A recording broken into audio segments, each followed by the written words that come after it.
Welcome to Journal Entries. This week, we are talking about decisions and specifically career decisions that you won't regret.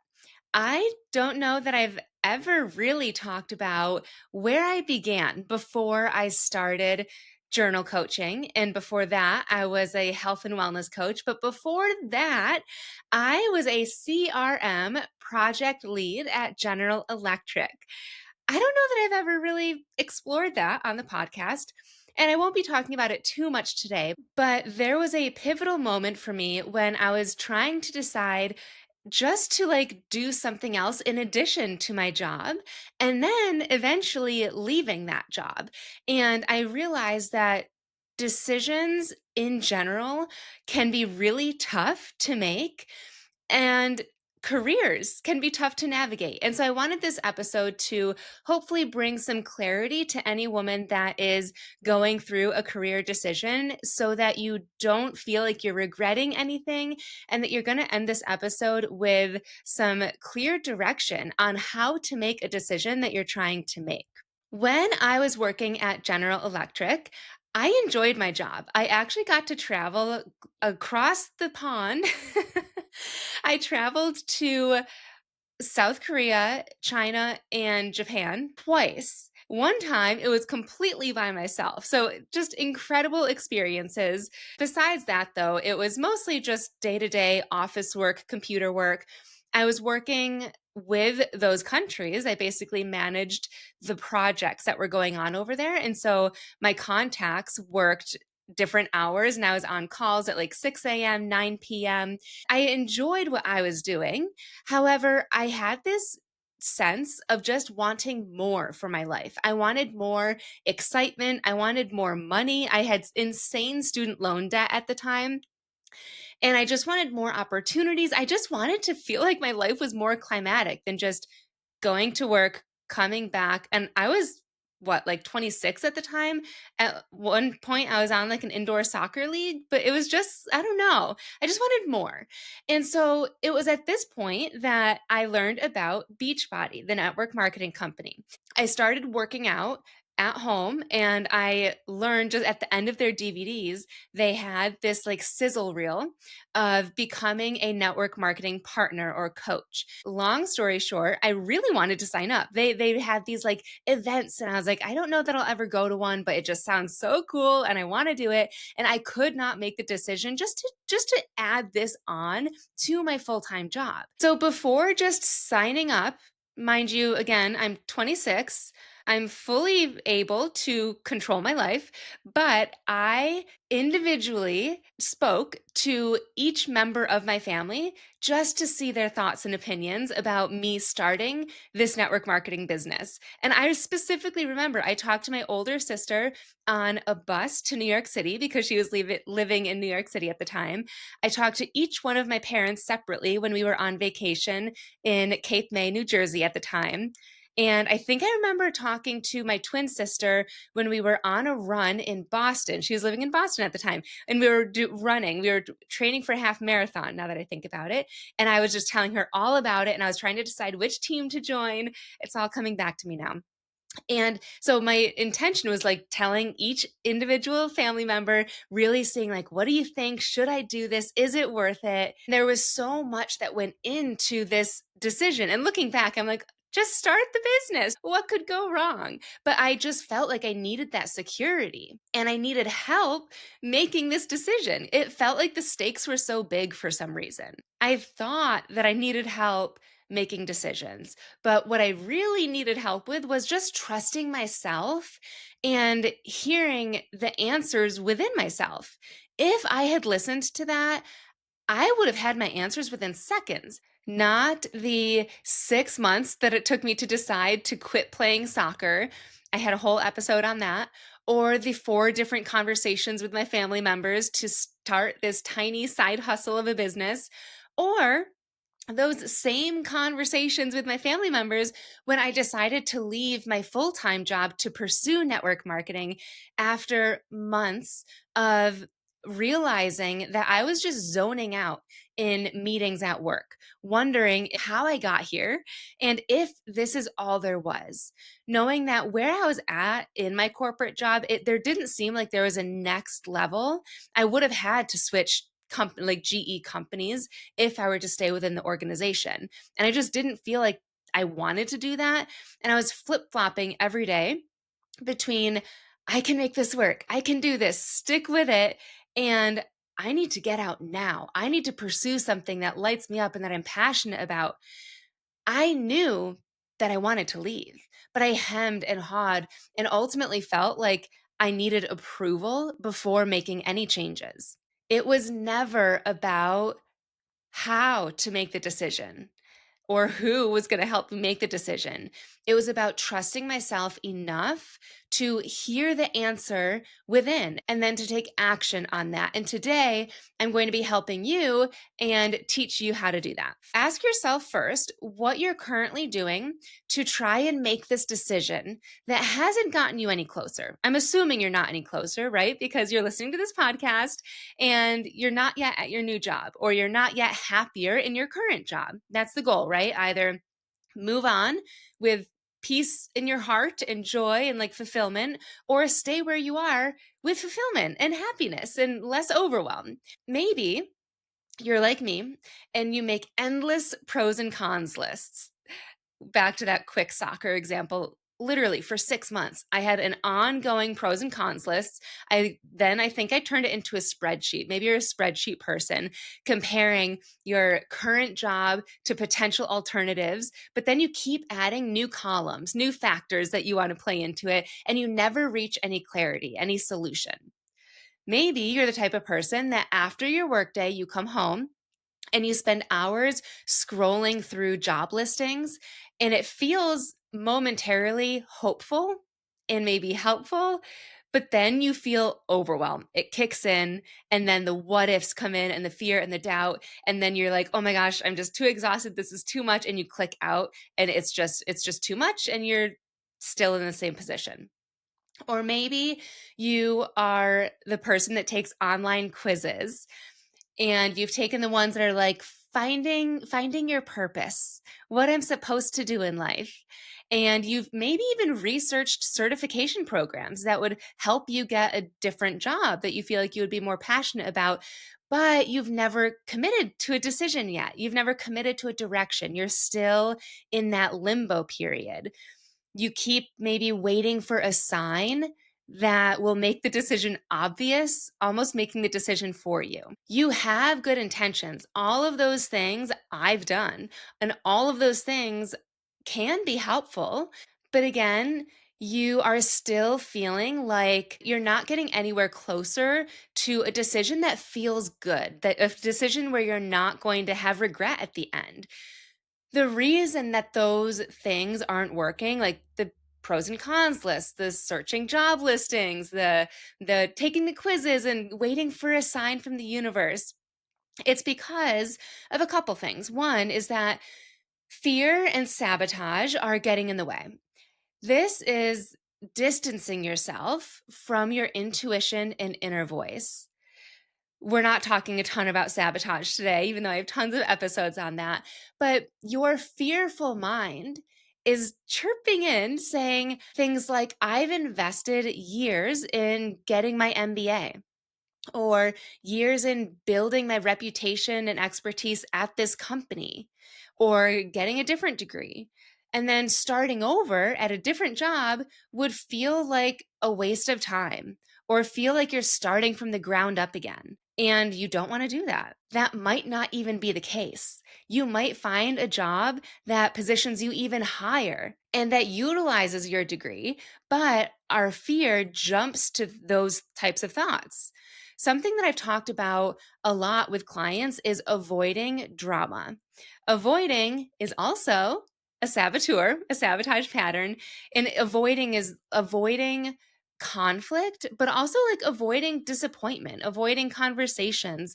What they specifically say around wanting to change careers is, I don't want to have to deal with the conversations, like actively telling my boss that I want to leave, but also they don't want to deal with the potential disappointment from their boss or their team or their family and like what their family will be thinking of them. Another thought that my clients have had is that their current team or that their boss won't be able to find somebody else as good as them right away, and that if they left, they would be putting their team in a bad spot.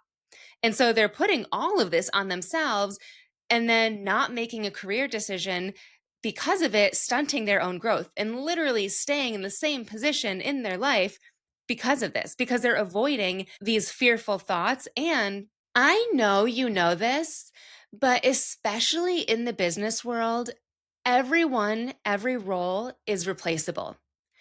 They will miss you. Your boss will miss you. Your teammates will miss you, but they will also find somebody new, train that person, and move on, and probably quicker than you think. Also, I mean this with love, but you are not the only one to do this job. And you will be the one to help train the new person and pass on your tips and tricks and any of those learned hacks that, like, maybe you were the one to create something in your role and nobody else truly knows how to do it. You can teach that to the next person. So, all of those fears that come in aren't really valid. There's also this truth that no one's telling you. Your ability to make the decision to leave or to stay and make your current role better isn't about lacking information or other options.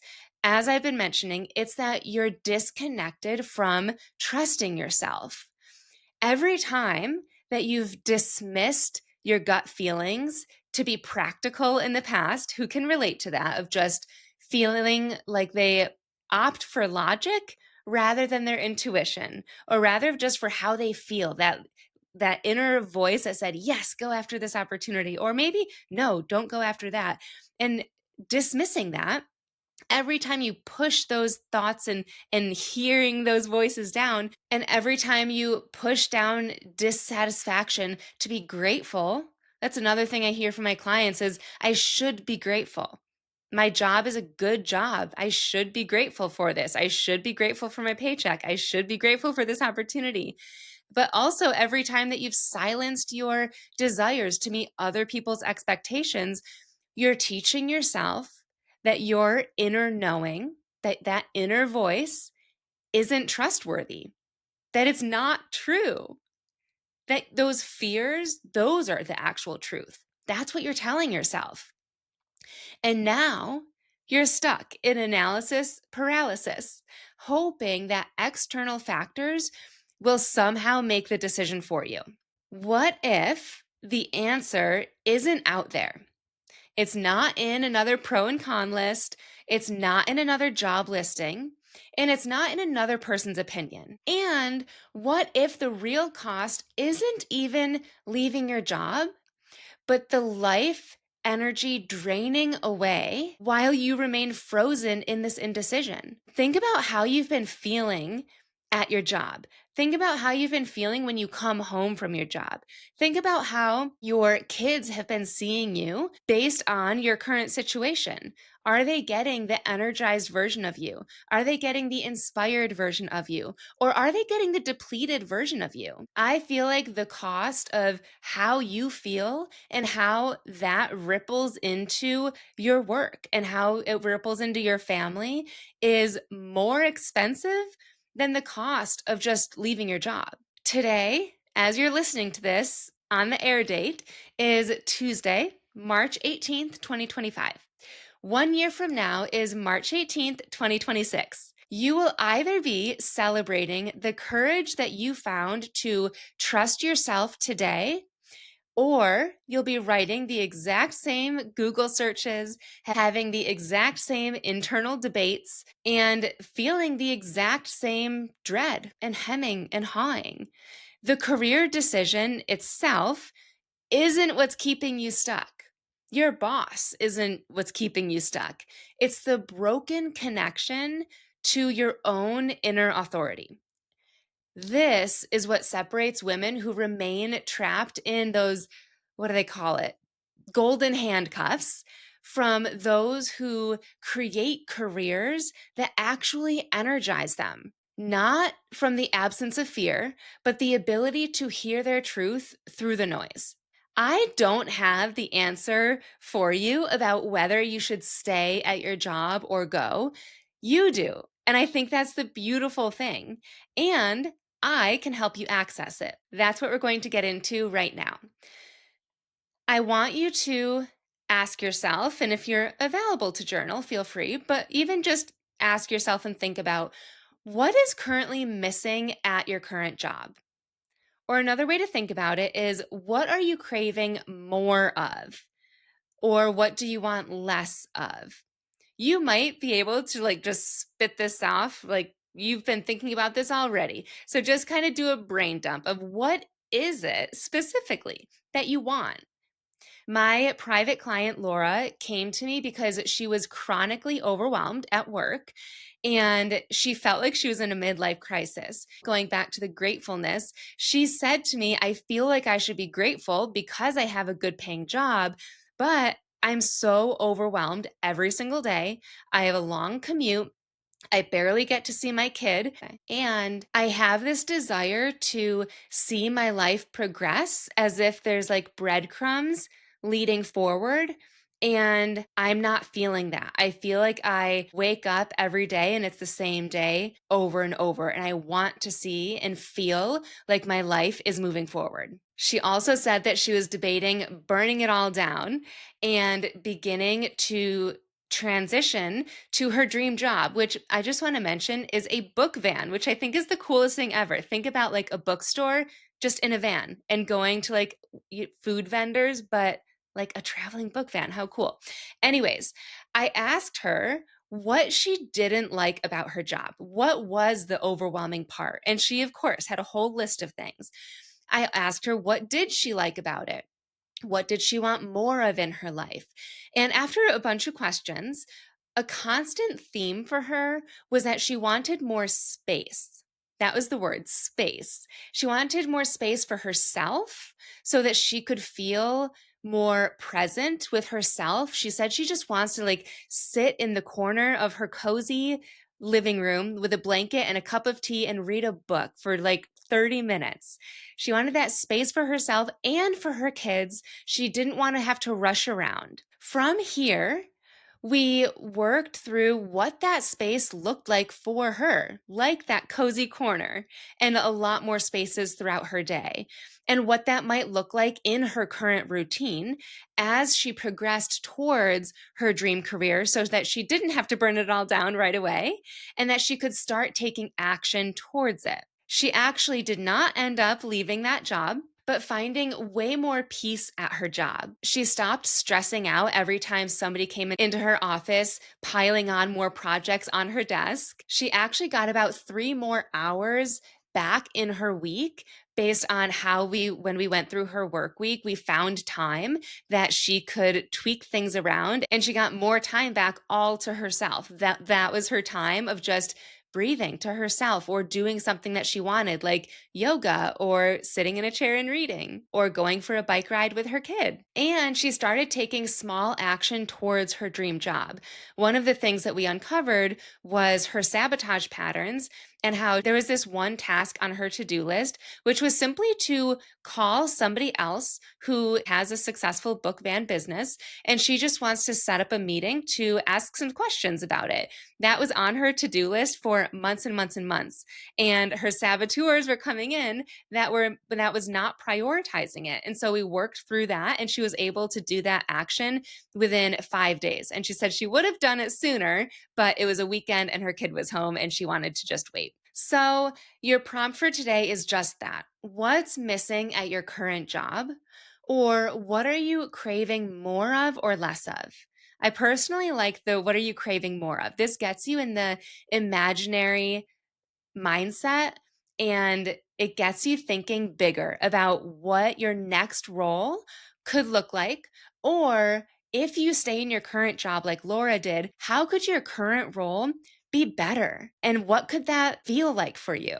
Of course, I would love to go more in depth with you on this and walk you through all of the next steps to applying it to your life. I feel like that is my specialty.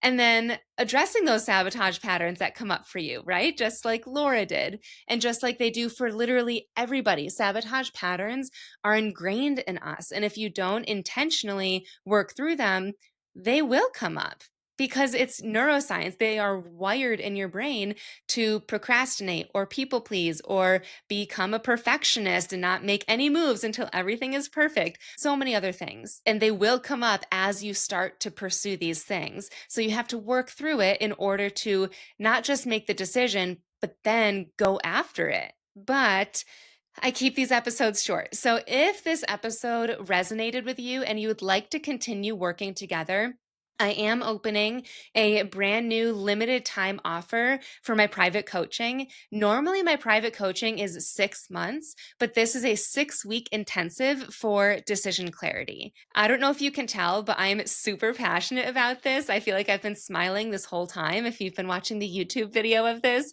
but I love working on this with women. So if you are interested, I will have a questionnaire for you to fill out in the show notes just to learn more about you and where you're at and see if it would be a good fit.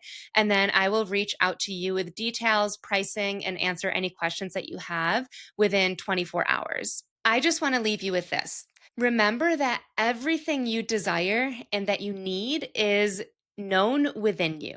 I spent so many years just not paying attention to it and pushing that down. And again, believing that the fears were reality and my quote unquote logic was the truth. We are just never taught to hear our inner voice. Or if we are, she gets drowned out by all of our responsibilities and thinking that by doing more and that staying busy is productive, when in reality, slowing down, being with yourself, and asking the right questions gets you answers and direction so much quicker. And you'll feel so much more peaceful as you pursue it. I hope that you got some value and clarity from today. If you did, please rate and review my show. I so appreciate you tuning in this week, and I will see you next week.